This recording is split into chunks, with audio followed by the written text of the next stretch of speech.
Kia ora everyone, welcome back to my channel. My name is Renee. Hope you're all doing amazing.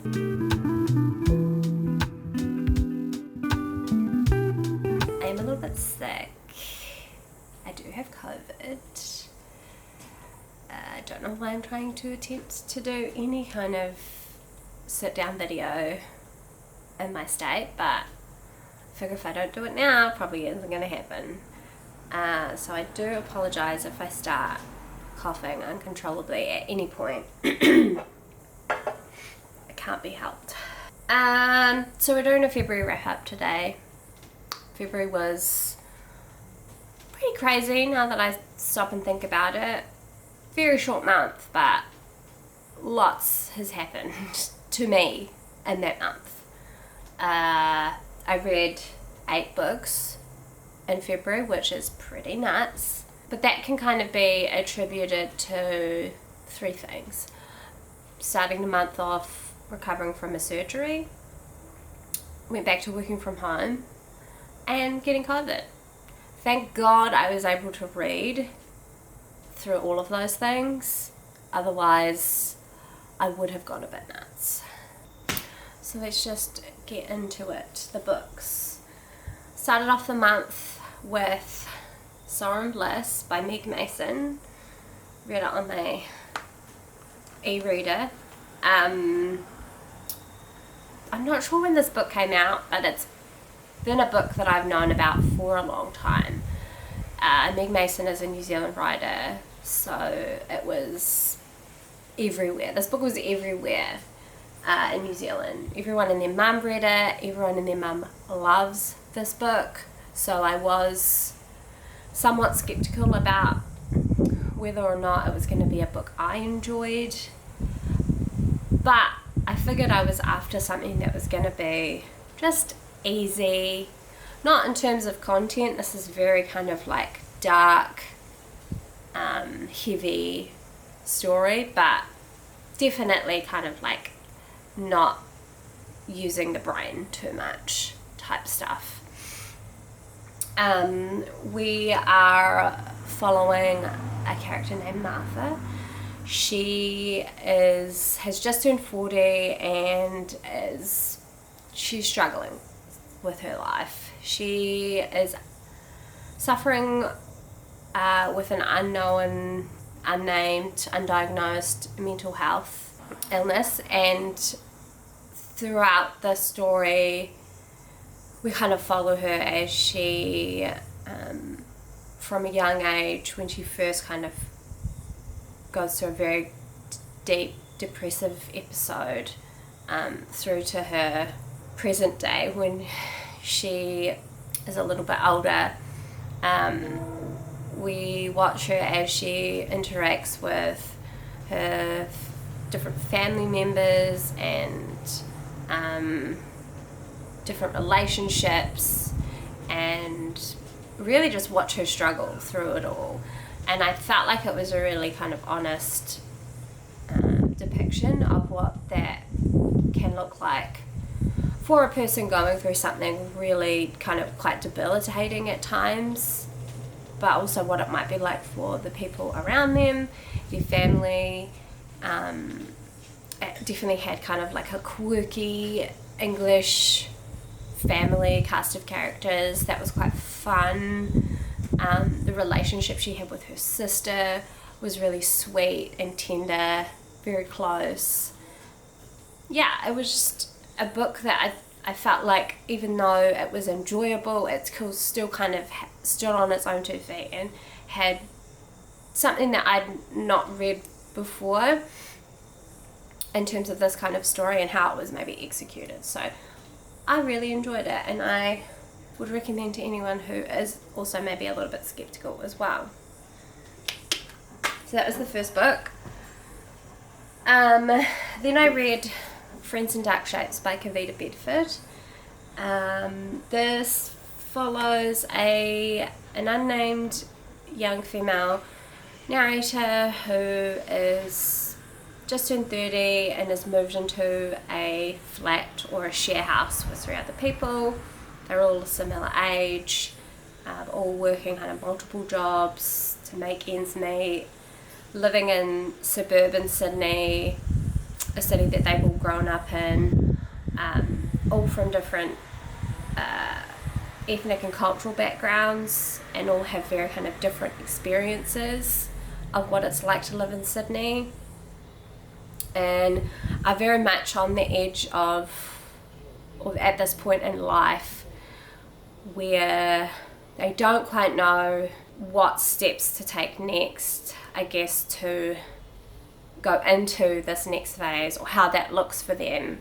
It very much feels like they've gotten to a point where they no longer feel like there is a place for them in this city that they've grown up, because of all the changes that have happened, because of gentrification. Quite an interesting book. It brought up a lot of interesting questions around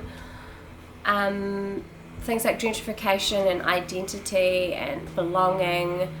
A lot of the book is made up of conversations that the narrator is having with her friends and other groups of people, people she meets through her job that she's interviewing in different areas of Sydney. She's also suffering through some grief after her father, who's passed away the year before, so she's remembering a lot of time spent with him, and there's this real kind of sense of loneliness in this big city where lots is kind of going on. I really enjoyed this book. I felt like the writing was really strong and quite humorous and funny in some ways, very kind of sarcastic and dry in tone. The way that it kind of holds two things up beside each other was quite ironic, I guess. It was just a bit of a fun read, not anything again too strenuous. I did feel like maybe towards the end there was a few too many different themes trying to be introduced in this book, but overall I really enjoyed it. I recommend that you would read it. Okay, next I read White on White by Aysegül Savas. I've been thinking about this book a lot since I have finished reading it, and just how much I really enjoyed it. I'll just start with a basic description. So it's following an unnamed narrator who is about to study or start some kind of postgrad study in the realm of specialising in Gothic nude sculptures. They've moved to an unnamed town to do this research, and there they are renting an apartment from this artist named Agnes, who has come to stay in the apartment in the studio, which is situated upstairs in the apartment building. She kind of promises not to get in the way too much, and that she won't even know, that the narrator won't even know that she's there. And the story is made up of kind of their encounters, conversations, passing bys of each other that they have throughout the book. So yeah, seemingly a book with not a lot going on, but so much going on. It's really you can take a lot from the reading between the lines or the things suggested by the narrator. They start to become quite, not irritated, but perhaps a little bit put out by these encounters that start to happen more frequently between her and Agnes. We learn that Agnes has some issues in her marriage, and she really spends the time confiding, I guess, her understanding of everything in the world, from being a mother to being a wife and a friend. You really see Agnes through the narrator, and a lot of kind of recalling of these conversations reminded me of the way that Cusk writes in her outline series. I really loved this book. It felt contained and insular and just super reflective, and it very much felt like a moment in time, and I think I've discovered that that type of book or that type of story is something that I really like to read, because it is very much like the act of picking up a book. You pick it up, you spend your time with it, and then you put it down, and everything is kind of contained in that experience and in those moments. I'll just always have really fond memories of reading this and how it kind of made me feel. So that was White on White. I'm definitely going to be getting a copy for myself. I did spill tea on this library line though, so sorry. Sorry, Auckland Library, please don't ground me. Next I read Little Weirds by Jenny Slate.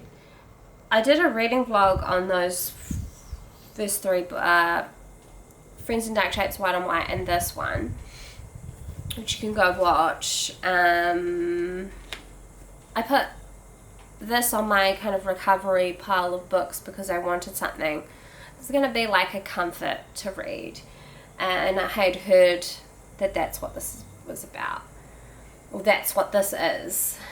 I didn't realise that it was a memoir told in essays. I thought it was just essays, but you quickly figure that out when you start reading it. It was a little bit too whimsical for me. I'm just gonna say, I know a lot of people love it for that reason, but I just felt it was really hard to kind of grasp onto anything in this book because it was so kind of far out there in my head while reading. Very abstract, cutesy,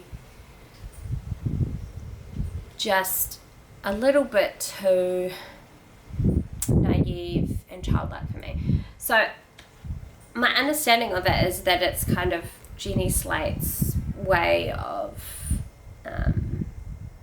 reflecting, dealing, coping with experiences in her life, and that she kind of takes this naive, childlike approach to writing about them, which I can kind of appreciate and understand as an idea, but while reading it, it felt like reading a child's kind of recollection of things, and I just didn't really like it. I will say that there were some really like lovely, nice standalone passages to quote from that were kind of made me smile, but other than that, yeah, it wasn't something that I kind of could grasp. Maybe a bit too twee for me, maybe. Okay, that's all I'm going to say about that. Okay, next I read Cultish by Amanda Montell, The Language of Fantasism. First non-fiction book I've read in a long time. Like, I don't think I've read a traditional non-fiction like this in years.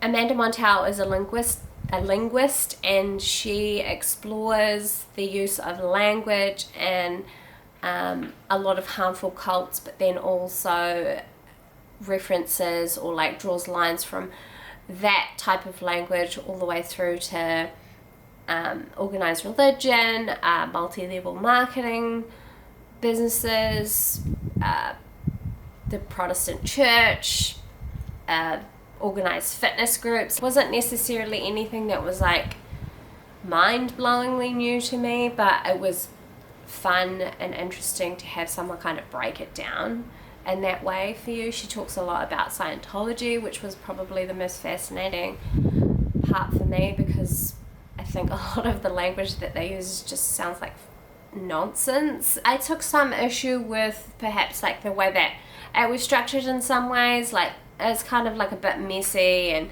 she would constantly refer to like one thing and then say, oh, well, we'll pick that up in this chapter, and it kind of did feel a little bit like a reference material in that way. Yeah, there were just moments where I was kind of taken out of it and just felt a little bit like I was reading something for like school. But overall, I really enjoyed this. I thought I had a hot take of Bookstagram being a cult, but there's actually a whole chapter on not Bookstagram specifically, but Instagram is a cult in the back there, so not as cool as I thought I was, but I read it and I enjoyed it. This was also sent to me by the publisher, HarperCollins, so thank you for sending, I just hit myself in the face. Thank you for sending me that, and this was sent to me by Text Publishing. So thank you both to them sending those to me to read, and I enjoyed both of them. Okay, next I've read The Idiot by Elif Batuman. I didn't realise that this book was so divisive when I very first started it. I just thought this was a book that everyone loved and thought was amazing, and so I was like, I gotta read it. I read it as a buddy read with Jess from the Curated Reading Room on Instagram. I'll link her account below. I think, we both kind of had the same kind of attitude going into it. Didn't really know what to expect. Pretty open to whatever. I would say it started out really good for me, and then quickly it started to become a bit of a task to pick this book up and read it. If I am going to be honest. And I am going to be honest. That's what I'm here for. It's the year 1995. We're following a character named Selene. She is a new student at Harvard. Email is a new thing. She is moved away from home for the first time and experiencing all these new things, meeting all these new people. And this story is really like that experience. Her experiencing everything, all these things, college life for the first time. Loved it initially. Thought that reading about her going to her classes, meeting these people, her roommates, going to the movies, all very fun, kind of innocent stuff. The thing that I got stuck on was probably the Ivan character, and not so much because I didn't like him, but just because he took up so much of the story, and it was as if Selene became the dullest person on the planet when he was around. I was just kind of disappointed that his story, or that aspect of the story, needed to take up so much of it. I think I could have definitely done without about 50% of him. But I had a really interesting conversation with Jessica from Jessica's Book Stack about this book, because I know she really liked it, and I wanted to know why. Like, what was it? What was I perhaps not getting?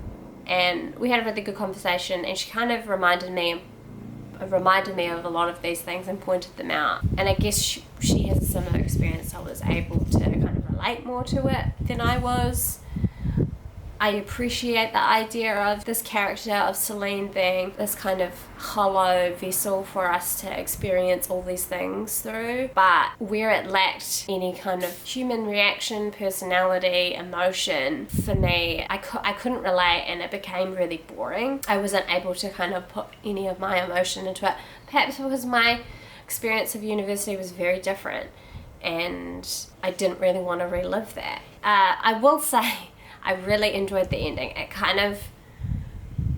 It didn't make up for the whole book for me, but it definitely went, okay, I see what you did there. I'll give you that one. So a bit of a disappointing read. I am still kind of interested to read the sequel book, so either or. I do want to find out what Selene has been up to. Okay, the last book that I read in February was Those Who Leave and Those Who Stay, Elena Ferrante, the third book in the Neapolitan Quartet. Reading this with Sophie from Golden Hour Books. You may already know, we're reading the whole thing together. It's been a blast. Definitely not my favourite of the series so far. I don't know what it was specifically about this book that I didn't enjoy, but I think I was just disappointed with a lot of the characters and the decisions and the choices they were making, especially Elena.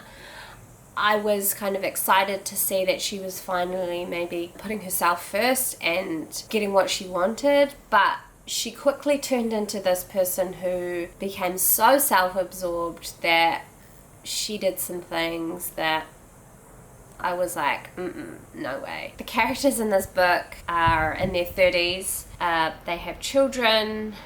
Their lives have moved on a bit more. Elena and Lila, the main two characters who this whole quartet is about, their friendship has... are they really friends? I don't know. Like, to be honest, I don't understand how these two people continue to want each other in their lives and how badly they continue to treat each other. It's exhausting, but for whatever reason, they are still in each other's lives. From the title of the book, we see the character of Leela stay in this neighborhood in Naples where they grow up, and Elena gets married. She moves to Florence, and there with her husband lives a completely different life. Elena has been her whole life trying to get out of this, or most of the characters in this story have been trying to get out of this neighborhood to kind of make something of themselves, and Elena has done that, but she is constantly being drawn back, mostly because of Leela. This book was a lot more political than the others, I guess, as they got older and their understanding of the world and their experiences that they have changed. Those things are inevitable. Having kind of more understanding of like the social, political and class differences amongst these characters was quite interesting. I think, yeah, just for me it was just the character of Elena just kind of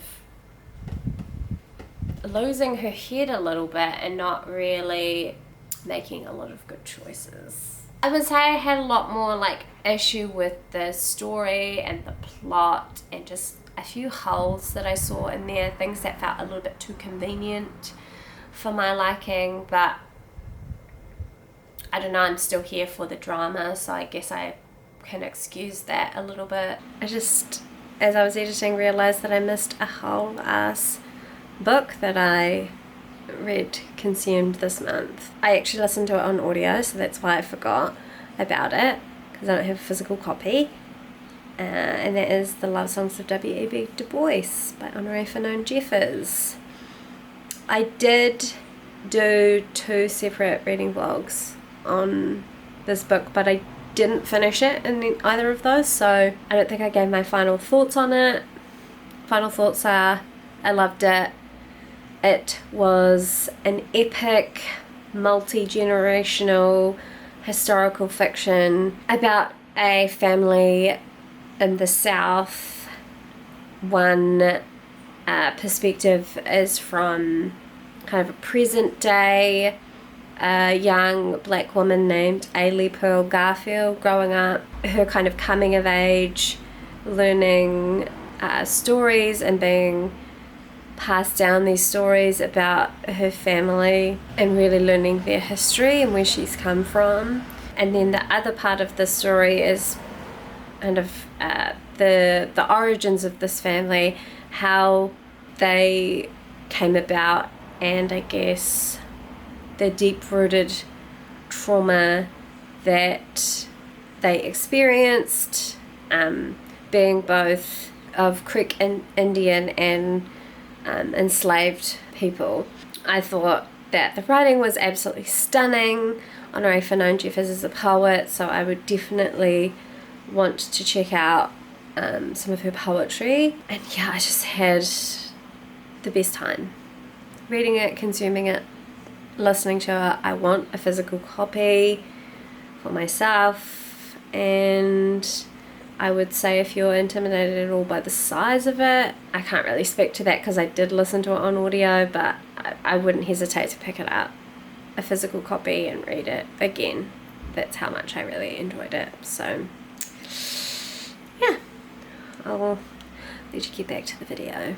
All my reading for the month done. Thank you so much for watching that. I'm sorry if it was a struggle watching me recall any of that information. I've also, as of this point in time, have officially reached 1,000 subscribers here on YouTube. So thank you to everyone who has subscribed, watched a video, liked a video, commented, all that kind of stuff. Like, it's pretty crazy that I sit here and talk to a camera about books and you like to watch. I'm very kind of weird and excited about that. I guess it calls for a Q&A, and so I will be doing that very soon. If you have a question that you'd like to ask me, it doesn't have to be book related, it can be anything you want. Feel free to leave it somewhere, here, Instagram, You can mail it to me if you want. If you've read any of these books, have any interesting thoughts or opinions about them, want to read them, and tell me what you read in February that made you feel something. Anything. Joy, anger, made you laugh. Just whatever. Thank you so much for watching, and I will see you next time. Hopefully I don't have COVID. Ka kite.